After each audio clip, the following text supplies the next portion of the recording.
So we're gonna start with our scalloped cheesy potato, where we will starch the potato and defat the cheese. So we're gonna use our destarcher and our defatter. This is how the insert. We actually call it destarchment because it has a lot of foam. And here we're gonna use our 2.8 liter pan. I'm gonna use my helper in the kitchen. This is our amazing salad master machine. I'm telling you, you have to really have a look and focus on this one because this will save you 50% of your food preparation time. So are you ready for this? This is, look at that. That's the skin that we normally peel, isn't it? And that's the starch that turns into sugar and sugar turns into fat. So you have to do is prepare us all the times in your families. And you can have this machine absolutely free. Here, I'm gonna cut my onion. More of onions in it.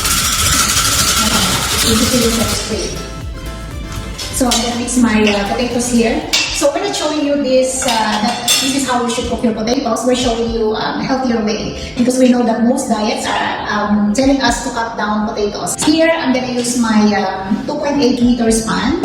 With this pan, you can actually cook your stews, you can cook your sinigang, you can cook your rice, you can cook your curries. So you can cook anything that you want to cook. You can use it as your microwave as well. You can heat your food here. What I'm going to do is I'm going to put it here, and here, as you can see, we have water. The water will serve as a wet bath to collect starch from our potatoes. So we are not steaming because when we steam, the water will evaporate. In this cooking, the water will stay there.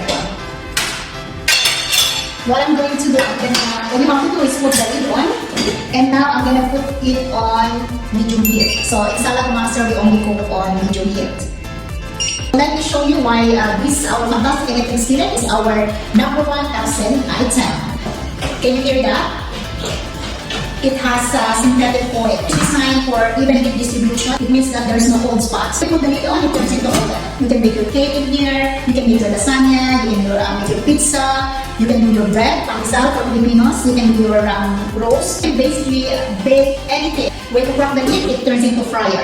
When you take the lid off, it turns into griller. So you can use it as well as your rice cooker. All you have to do is put your rice in, put your water in, and then you plug it in. Put the rice you want for your white rice.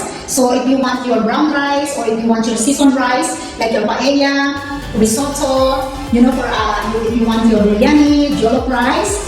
I love jollof rice as well, your arroz valenciana. So any seasoned rice, you can do it in here in our fantastic electric skillet as well. So I'm gonna put it on now because I'm gonna fry really a nice golden fried chicken. But here, this is, as you can see, it's not marinated yet. Here, I'm gonna add some turmeric and also paprika. What you can really notice, cooking in Salad Master, you don't need that much seasoning.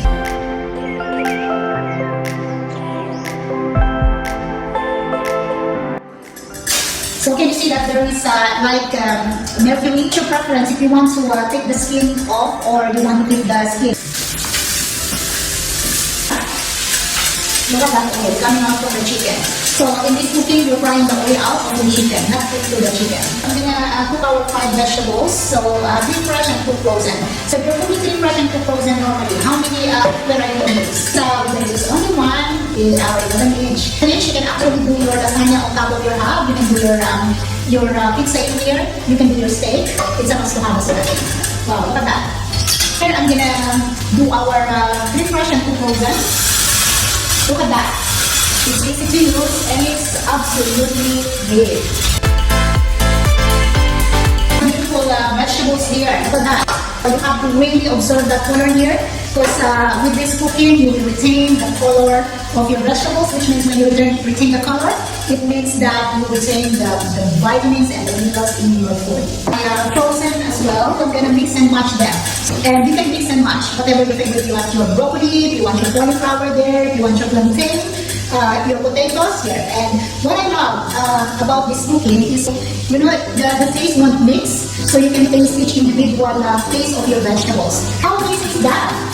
So how do you like saving your time in the kitchen? How do you like saving energy? Imagine multiple vegetables, you can cook it in one pot, in one cooking. How beautiful is that? Here, this is salt. Salt is mineral, isn't it?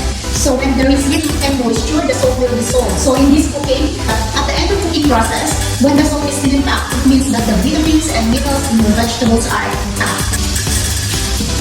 So here I'm gonna add the salt there. So in salad master, all you need to remember is medium, thick, and low, and both. Check our chicken. Wow, look at that. Look at that oil there. Wow, how do you like that?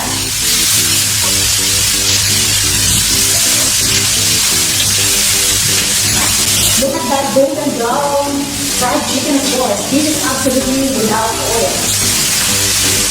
So I'm gonna use my salad here to use as water and as oil in our cake. Now with chocolate cake.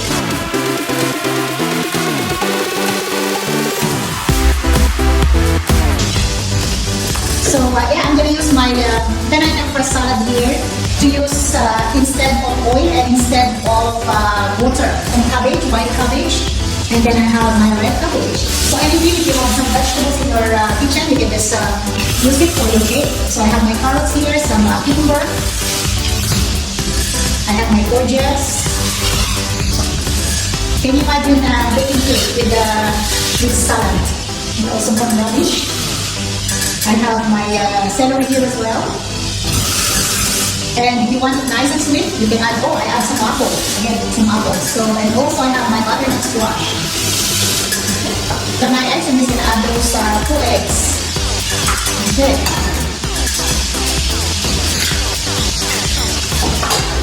Just mix my thing. I take into our 9-inch skillet. So yes.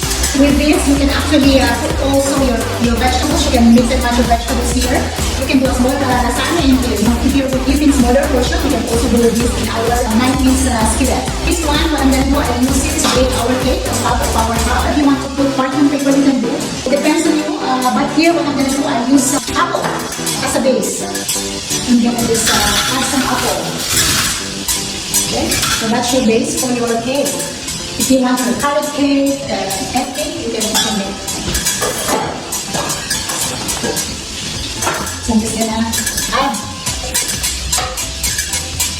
Put it on low heat. When you're baking cake, you can actually do on low heat.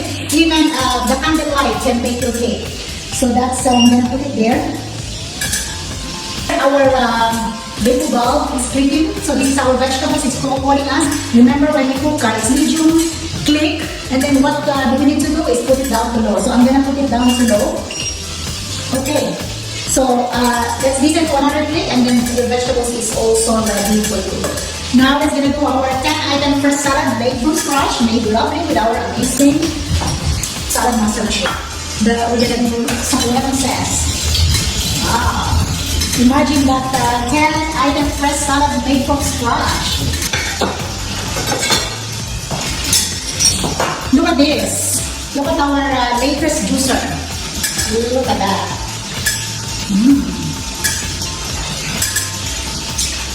Look at that color there. How beautiful. This is fresh salad.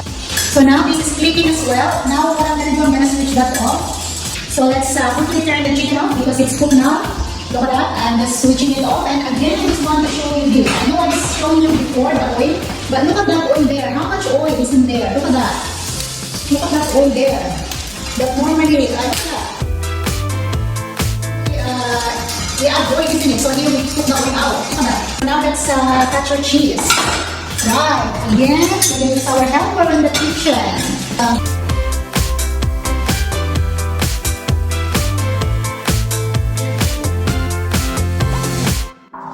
Use our 0.9-liter pan here. So this is my favorite one. In the morning, you can do your porridge.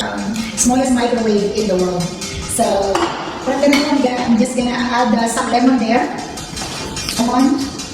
And so it's frozen salmon. Don't worry if you have you forget to defrost your food. You can just put straight in your salad master.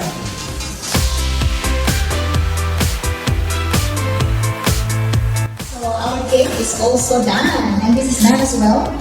So let me switch this off. Now let me show you our 5 vegetables. Observe the color and also the shrinkage and also the salt. The salt has to be there. Ooh la la! Look at that! Look look at that. The stove is still intact, which means that the minerals in our vegetables are intact. And look at that color there. How beautiful is that? Now let's check our scallop cheesy potato. Oh wow, look at that. Look at that. And look at here. There is the fats floating there. You know, that could be in our body. But here we took the starch out from the potato and also the fat from the cheese. Starch at the bottom there, it's setting. You can see it's how much starch in there, and also at the top it's the from the cheese. So normally this goes into our body. Look at that. Wow. Wow, look at that. Ooh, look at that. Look at that. Let's try our cake.